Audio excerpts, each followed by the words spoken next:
Assalamu alaikum everyone. My name is Alisha Siddiqui of class BSc 3rd year 6th semester. My college roll number is 227052 and my subject is DG and tensor analysis. Today we are going to discuss about dual space. Firstly we will learn about linear functionals. Let X be a normed space. X जो है वो हमारा normed space है. Let function f from x to f and function g from x to f be a linear functionals. दो linear functionals हैं, एक f है और एक g है. Then f plus g from x to f defined as f plus g multiplied by x equals to fx plus gx. मतलब ये है कि अगर दो फंक्शंस का एडिशन हम करते हैं लीनियर फंक्शनल्स का, तो उनका जो आंसर आता है वो भी जो है लीनियर फंक्शनल ही आता है. For all x belongs to x is also a linear functionals. अब क्या है, अगर दो फंक्शंस का मल्टीप्लिकेशन करते हैं तो वो भी लीनियर फंक्शनल ही आंसर उसका आता है. For any alpha belongs to f, alpha f from x to f defined by alpha f multiplied by x equals to alpha f of x is also a linear functionals. Then if x star denote the set of all linear functionals defined on x, then x star itself is a linear space called the algebraic dual space of x.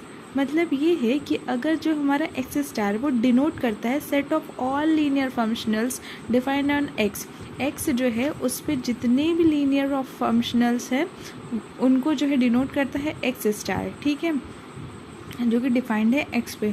Then जो x star है वो itself ही खुद ही जो है एक linear space है जिसको हम क्या कहते हैं, algebraic dual space of x.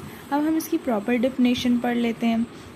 Dual space, the space consisting of all continuous or bounded linear functionals defined on x is denoted by x star and it is called dual space of x और conjugate space of x. अब जो हमारा एक ऐसा space जो कि जो है कंसिस्ट है कॉन्टिन्यूस या फिर बाउंडेड लीनियर फंक्शनल्स का, मतलब होमोजीनियस हो वो, defined on x is denoted by x star. हम डुअल स्पेस को एक्स स्टार से डिनोट करते हैं और इसको डुअल स्पेस को जो है हम कॉन्जुगेट स्पेस ऑफ एक्स भी कहते हैं. अब जो है कुछ पॉइंट्स हैं जो हमें नोट करने हैं, वो ये है कि dual space is a normed space. अगर हमारा डुअल स्पेस एक नॉर्म्ड स्पेस है तो हम उसे टोपोलॉजिकल स्पेस कहेंगे. Topology defined on x star is called strong topology. जो एक्स स्टार होता है उस पे जो टोपोलॉजी डिफाइंड होती है उसको हम स्ट्रॉन्ग टोपोलॉजी कहते हैं. There are other points to be noted that the function f is real और complex, then R and C are both complete and x star that is dual space is also complete. then x star is a Banach space.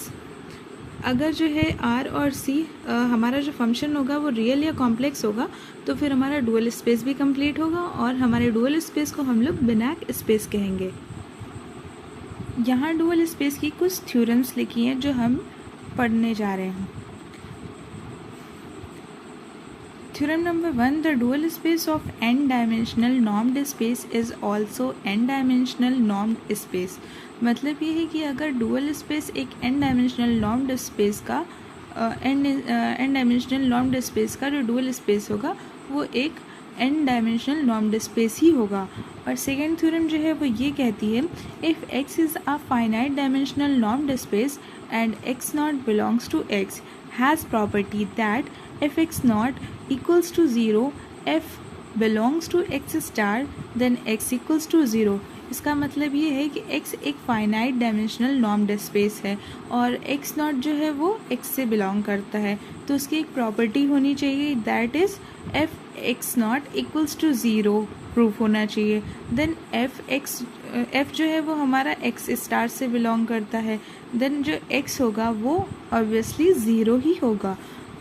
और कुछ points जो हमारे MCQ examination में आते हैं वो ये है कि वो क्वेश्चन पूछते हैं कि डुअल स्पेस ऑफ R की पावर n का क्या डुअल स्पेस होता है, तो हम लिखेंगे r की power n।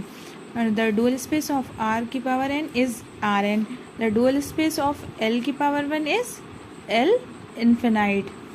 And third is for a p greater than 1, dual space of L की पावर p is L की power q, where q is a conjugate exponent of p, L p is reflexive। यहाँ ये है कि जो dual space होता है L की पावर p का, वो जो होता है L की पावर q होती है, क्योंकि जो q होता है वो एक्सपोनेंट कॉन्जुगेट होता है, कॉन्जुगेट एक्सपोनेंट होता है p का, और Lp जो होता है इज़ रिफ्लेक्सिव हेयर।